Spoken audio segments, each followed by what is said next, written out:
ಬೀದರ್ನಲ್ಲಿ ಎಟಿಎಂ ಸಿಬ್ಬಂದಿ ಹತ್ಯೆ ಮತ್ತು ದರೋಡೆ ಪ್ರಕರಣಕ್ಕೆ ಸಂಬಂಧಪಟ್ಟಂತೆ ಒಂದಷ್ಟು ಮಾಹಿತಿ ಲಭ್ಯವಾಗ್ತಾ ಇದೆ. ನೋಡೋಣ. ಬೀದರ್ನಲ್ಲಿ ಎಟಿಎಂ ಸಿಬ್ಬಂದಿಯ ಹತ್ಯೆ ಮತ್ತು ದರೋಡೆ ಪ್ರಕರಣ. ಸಿಪಿಐ ನೇತೃತ್ವದ ತಂಡದಿಂದ ಘಟನಾ ಸ್ಥಳದಲ್ಲಿ ಮಹಜರು ಪ್ರಕ್ರಿಯೆ. ಸಿಎಂಎಸ್ ವಾಹನದ ಡ್ರೈವರ್ನನ್ನ ಸ್ಥಳಕ್ಕೆ ಕರೆದೊಯ್ದು ಮಹಜರು ಪ್ರಕ್ರಿಯೆ ನಡೀತಾ ಇದೆ. ನಿನ್ನೆ ನಡೆದ ಘಟನೆಯ ರೀಕ್ಯಾಪ್ ಮಾಡ್ತಾ ಇದ್ದಾರೆ ಪೊಲೀಸ್ನವರು. ಘಟನೆಯ ಕುರಿತು ಇಂಚಿಂಚು ಮಾಹಿತಿಯನ್ನ ಕಲೆ ಹಾಕುವ ಪ್ರಯತ್ನದಲ್ಲಿ ಖಾಕಿ ಪಡೆ ಇದೆ. ಸ್ಥಳ ಮಹಜರು ಮಾಡೋದಕ್ಕೆ ಸಿಎಂಎಸ್ ವ್ಯಾನ್ ಚಾಲಕ ರಾಜಶೇಖರನ್ನ ಸ್ಥಳಕ್ಕೆ ತಂದು ಪೊಲೀಸರು ಮಹಜರು ಪ್ರಕ್ರಿಯೆಯಲ್ಲಿ ತಮ್ಮಂತಾವು ತೊಡಗಿಸಿಕೊಂಡಿದ್ದಾರೆ. ಸಿಪಿಐ ನೇತೃತ್ವದ ತಂಡದಿಂದ ಘಟನಾ ಸ್ಥಳದಲ್ಲಿ ಮಾಹಿತಿ ಕಲೆ ಹಾಕಲಾಗ್ತಾ ಇದೆ. ತನಿಖೆಯನ್ನ ಚುರುಕುಗೊಳಿಸಿದ್ದಾರೆ ಬೀದರ್ ಪೊಲೀಸ್ನವರು. ಡ್ರೈವರ್ನಿಂದ ಮಾಹಿತಿ ಪಡಿತಾ ಇದ್ದಾರೆ ಪೊಲೀಸರು. ವಾಹನ ಸಮೇತ ಡ್ರೈವರ್ ಅನ್ನ ಕರೆತಂದು ಮಹಜರು ಮಾಡ್ತಾ ಇದ್ದಾರೆ ಪೊಲೀಸರು. ನೀವು ಈ ದೃಶ್ಯದಲ್ಲಿ ನೋಡಬಹುದು. ಅಂದ್ರೆ ರೀಕ್ಯಾಪ್ ಅಂತ ಹೇಳಿದ್ರೆ ಘಟನೆ ಹೇಗೆ ಸಂಭವಿಸ್ತು ಅದೇ ರೀತಿ ಯಥಾವತ್ತಾಗಿ ತೋರಿಸಿ ಎಲ್ಲೆಲ್ಲಿ ಏನೇನು ಆಗಿರಬಹುದು ಅನ್ನುವಂಥ ನಿಟ್ಟಿನಲ್ಲಿ ಮಹಜರು ಪ್ರಕ್ರಿಯೆ ನಡೀತಾ ಇದೆ. ರೈಟ್. ಇನ್ನು ಈ ಬೀದರ್ನ ಎಟಿಎಂ ದರೋಡೆ ಶೂಟೌಟ್ ಪ್ರಕರಣಕ್ಕೆ ಸಂಬಂಧಪಟ್ಟಂತೆ ಒಂದಷ್ಟು ಮಾಹಿತಿ ಇದೆ, ನೋಡ್ತಾ ಹೋಗೋಣ. ಪೊಲೀಸರಿಂದ 9 ತುಕಡಿಗಳಲ್ಲಿ ಆರೋಪಿಗಳಿಗಾಗಿ ತೀವ್ರ ಶೋಧ. ಇದೆಲ್ಲ ಅಪ್ಡೇಟ್ಸ್. ಏನೇನಾಯ್ತು, ಪೊಲೀಸ್ನವರು ಯಾವ ರೀತಿ ತಮ್ಮ ತನಿಖೆಯನ್ನ ಮುಂದುವರಿಸಿದ್ದಾರೆ, ಇದಕ್ಕೆ ಸಂಬಂಧಪಟ್ಟಂತಹ ಒಂದಷ್ಟು ಮಾಹಿತಿ.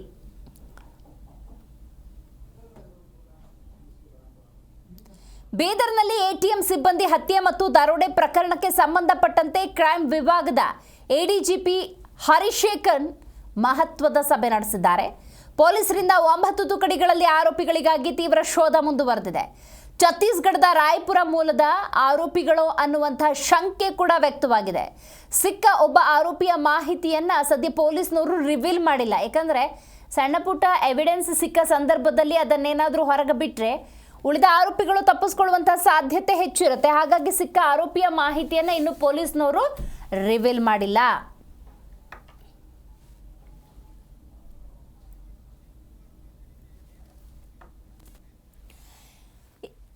ಈ ಬಗ್ಗೆ ಹೆಚ್ಚಿನ ಮಾಹಿತಿಯನ್ನ ನಮ್ಮ ಪ್ರತಿನಿಧಿ ಅನಿಲ್ ಕುಮಾರ್ ನೀಡ್ತಾರೆ. ಅನಿಲ್, ಸದ್ಯ ಮಹಜರು ಪ್ರಕ್ರಿಯೆ ಆರಂಭವಾಗಿದೆಯಾ? ಯಾವ ರೀತಿ ಮಹಜರು ಪ್ರಕ್ರಿಯೆ ನಡೀತಾ ಇದೆ?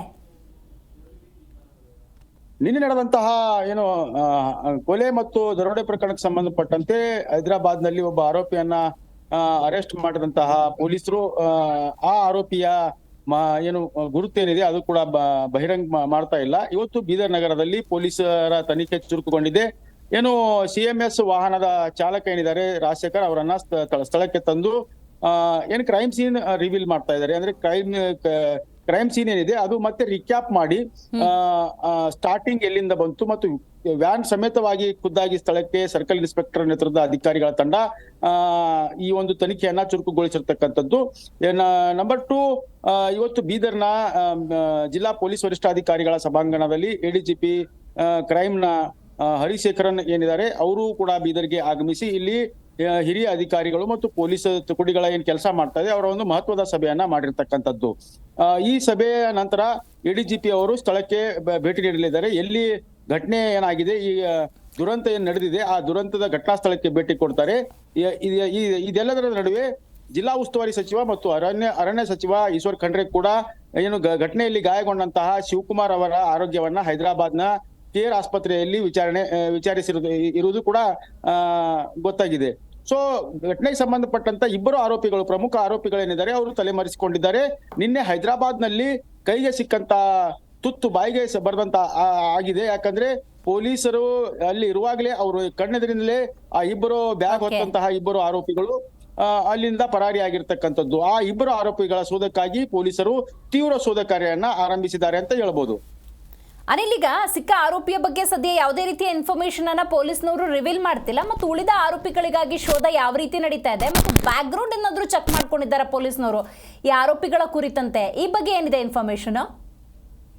ಖಂಡಿತವಾಗಿ 24 ಗಂಟೆಗಳ ಕಾಲ ಈ ಘಟನೆ ನಡೆದು 24 ಗಂಟೆಗಳ ಕಾಲ ಆಗಿದೆ, ಕಾಲ ಗತಿಸಿದೆ. ಇಷ್ಟೊಂದು ಹೊತ್ತಿನಲ್ಲಿ ಡಿಜಿಟಲ್ ಎವಿಡೆನ್ಸ್ ಗಳು ಏನೇನಿರ್ತಾವೆ ಅವೆಲ್ಲೂ ಕೂಡ ಪೊಲೀಸರು ಎಲ್ಲೋ ಒಂದ್ ಕಡೆ ಸಂಗ್ರಹ ಮಾಡಿಟ್ಕೊಂಡಿರ್ತಕ್ಕಂಥದ್ದು.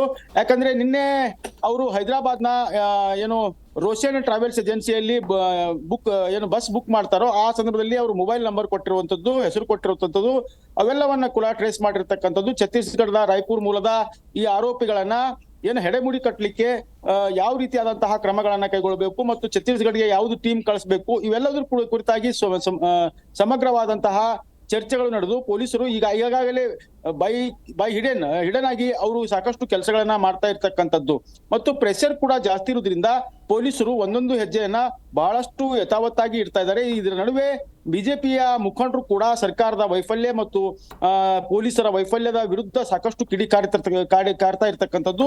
ವಿಷಯ ರಾಜಕೀಯ ಸ್ವರೂಪ ಪಡೆಯೋದಕ್ಕಿಂತ ಮೊದಲೇ ಆರೋಪಿಗಳನ್ನ ಅರೆಸ್ಟ್ ಮಾಡಿ ಅಂದರ್ ಹಾಕುವಂತ ಕೆಲಸ ಪೊಲೀಸರು ಮಾಡುವ ಒಂದು ಲಕ್ಷಣಗಳು ಕಂಡು ಬರ್ತಾ ಇರ್ತಕ್ಕಂಥದ್ದು. ಈ ಪ್ರಕರಣದಲ್ಲಿ ಅನಿಲ್, ಡಿಜಿಟಲ್ ಎವಿಡೆನ್ಸ್ ಏನಿದು ಮೇಜರ್ ರೋಲ್ ತೆಗೆದುಕೊಳ್ಳುತ್ತೆ. ಹಾಗಾಗಿ ಡಿಜಿಟಲ್ ಎವಿಡೆನ್ಸ್ ನ ಕಲೆ ಹಾಕುವ ಪ್ರಕ್ರಿಯೆ ಹೆಂಗಸಾಗಿದೆ ಅಂತ. ಈಗ CCTV ಫುಟೇಜ್ ಇರ್ಬೋದು, ಅಕ್ಕಪಕ್ಕದ ಯಾವುದೋ ಶಾಪ್ಗಳ CCTV ಫುಟೇಜ್ ಇರ್ಬೋದು, ಇದೆಲ್ಲವೂ ಕೂಡ ಬಹಳ ಮುಖ್ಯ ಆಗುತ್ತೆ. ಸೊ ಈ ನಿಟ್ಟಿನಲ್ಲಿ ಹೆಂಗೆ ತನಿಖೆ ಸಾಗ್ತಾ ಇದೆ?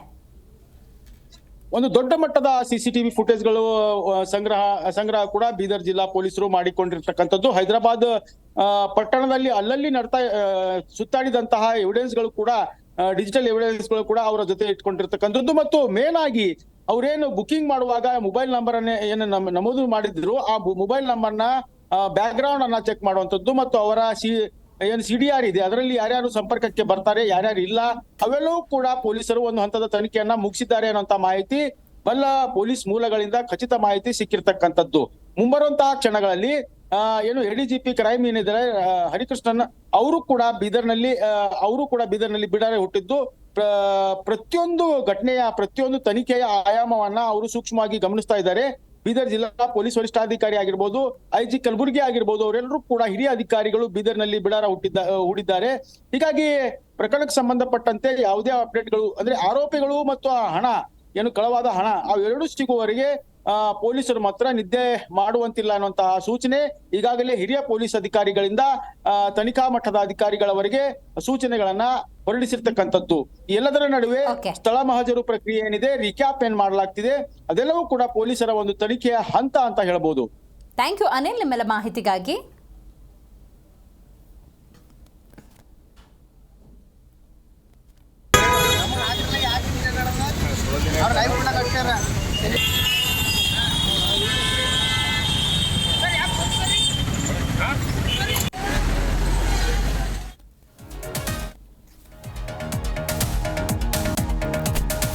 ಬೀದರ್ನಲ್ಲಿ ATM ದರೋಡೆ ಶೂಟೌಟ್ ಪ್ರಕರಣಕ್ಕೆ ಸಂಬಂಧಪಟ್ಟಂತೆ ಗೃಹ ಸಚಿವ ಡಾಕ್ಟರ್ ಜಿ ಪರಮೇಶ್ವರ್ ಪ್ರತಿಕ್ರಿಯೆಯನ್ನು ಕೊಟ್ಟಿದ್ದಾರೆ. ಇಬ್ಬರು ಶಂಕಿತ ಆರೋಪಿಗಳನ್ನ ಪತ್ತೆ ಹಚ್ಚಲಾಗಿದೆ. ಆ ಆರೋಪಿಗಳು ಹೈದರಾಬಾದ್ಗೆ ಹೋಗಿದ್ದಾರೆ ಅಂತ ಡಾಕ್ಟರ್ ಜಿ ಪರಮೇಶ್ವರ್ ಹೇಳಿದ್ದಾರೆ. ಒಂದೆರಡು ದಿನದಲ್ಲಿ ಶಂಕಿತರನ್ನ ಪೊಲೀಸರು ಹಿಡಿತಾರೆ ಅನ್ನೋದು ಡಾಕ್ಟರ್ ಜಿ ಪರಮೇಶ್ವರ್ ಗೃಹ ಸಚಿವರ ಪ್ರತಿಕ್ರಿಯೆ.